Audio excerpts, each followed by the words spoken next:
여러분 안녕하십시오. 이신근입니다. 주일날에는 유튜브 방송 녹화를 하지 않는데 오늘은 코로나 바이러스 때문에 모든 성도들이 교회 예배에 참석하지 못하고 저도 집에 콕 붙어 있습니다. 그래서 오늘은 예배 참석하지 못하시는 분들을 위하여, 그리고 코로나 바이러스와 그로 인한 여파로 많은 고난과 아픔을 겪고 계시는 분들을 위하여 좋은 글 하나를 선택해서 읽어드리겠습니다. 한스 킹이 쓴 유대교라는 책인데요.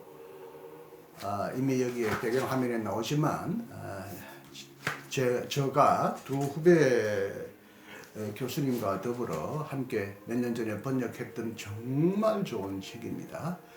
그 중에 한 부분을 골라서 읽겠는데요. 제목은 무의미한 고난을 이론적으로 이해하기보다는 신뢰하며 견디기라는 제목인데, 저는 좀 짧게 무의미한 고난을 이해하기보다는 무의미한 고난을 신뢰하며 견디기라고 이렇게 줄여서 제목을 잡았습니다. 극심한 고난 속에서 유대인과 기독교인은 욥이라는 인물에 주목했다.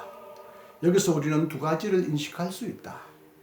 하나님은 인간에게 궁극적으로 파악될 수 없지만 포기하고 좌절하기보다는 이 파악될 수 없는 하나님을 끈질기게 무조건 신뢰할 수 있는 가능성이 인간에게 주어져 있다. 하나님이 고난에 맞서는 인간의 저항도 존중하고 마침내는 그를 고난에서 구원하는 창조자로서 자신을 드러낸다는 사실을 우리는 욥으로부터 신뢰할 수 있다. 기독교인은 극심한 고난 속에서 최종적으로는 욥이라는 허구적인 인물을 넘어서 고통당하며 죽어가는 하나님의 종, 나사렛 출신의 고통스러운 남자라는 참으로 역사적인 인물을 떠올리게 된다.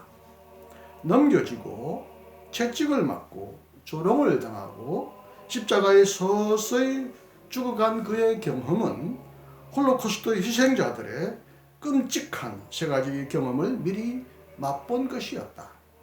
이것은 모든 인간에게 버림받고 심지어는 인간성마저 빼앗기고 하나님에게도 버림받을 수 있는 경험으로서 모든 고난을 관통한다. 역사학자 마르틴 길베르트는 자신의 논문 홀로코스트에서 16세 소년 츠비 미카로프스키의 이야기를 전해준다.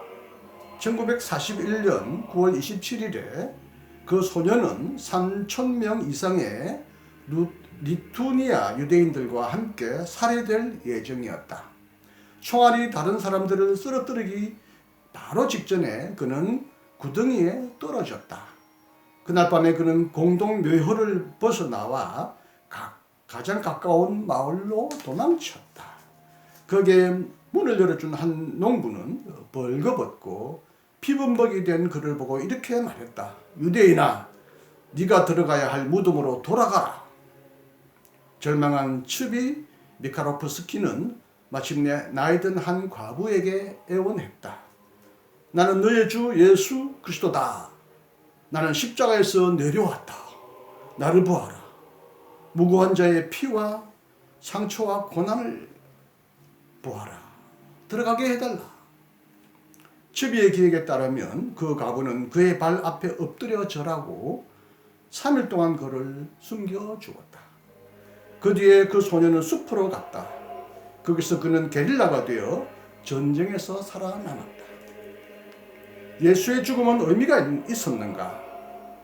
하나님과 사람에게 버림받은 그 죽음을 온갖 인간적 형태의 이론을 통해 사변적으로 해결하거나 미화해서는 안 된다. 그 이유는 무엇인가?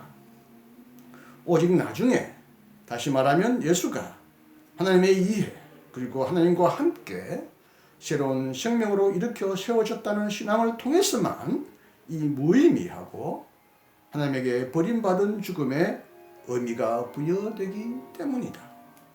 십자가에 못 박혔다가 하나님의 영원한 생명으로 일으켜 세워진 자가 무의미한 고난 중에도 희망과 신뢰를 유지하고 무의미하고 하나님에게 버림받은 죽음 속에서도 의미를 신뢰하며 자신을 위해 일한 삶 속에서 끝까지 견디고 버티도록 초대하는 것은 오직 이러한 신앙 때문이다.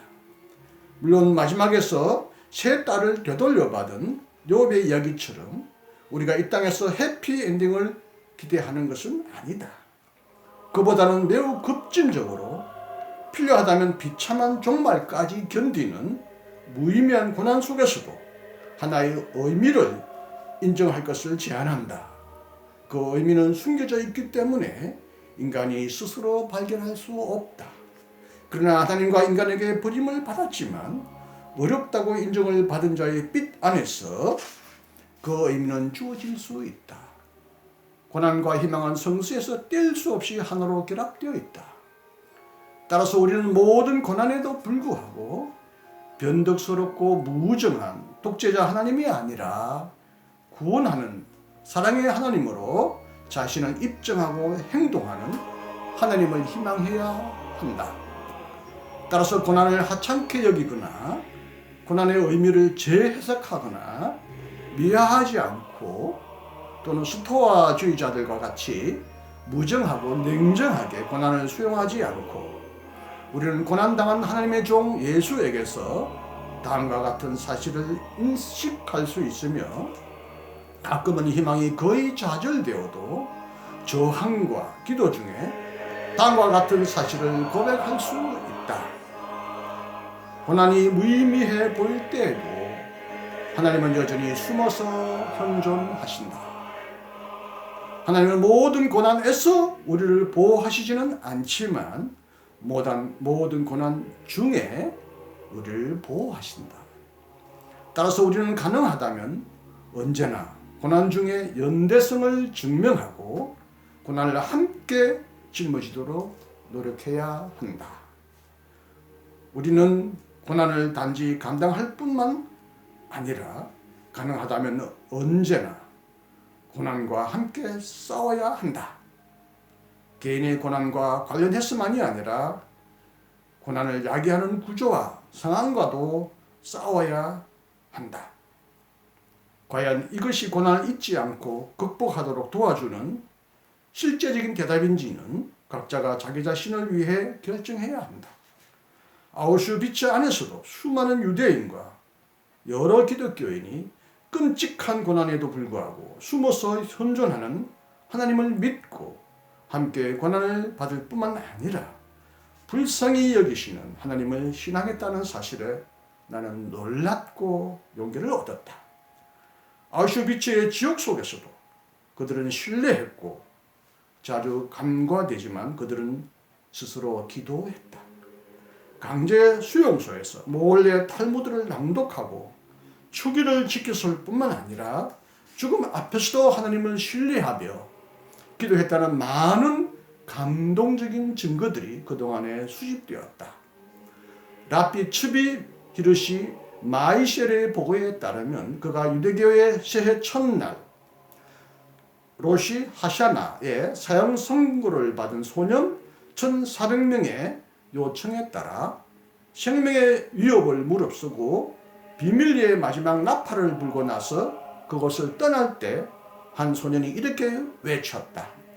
선생님은 비록 날카로운 칼이 한 사내의 허리띠에 놓여 있더라도 그는 하나님의 자비 때문에 좌절해서는 안 된다고 우리에게 말하면서 우리의 정신을 강하게 하셨다.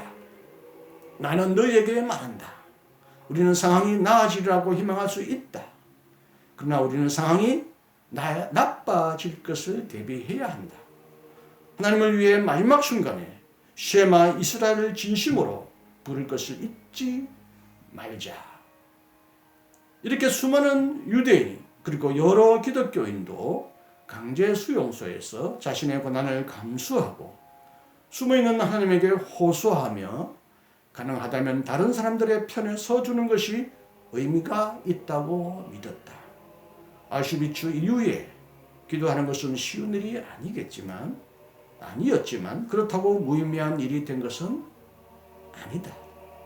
심지어 사람들은 아우슈비츠 안에서도 기도했다. 그렇기 때문에 기도는 무의미한 일이 아니다. 그렇다. 어떠한 경우에도 기도는 헛되지 않다.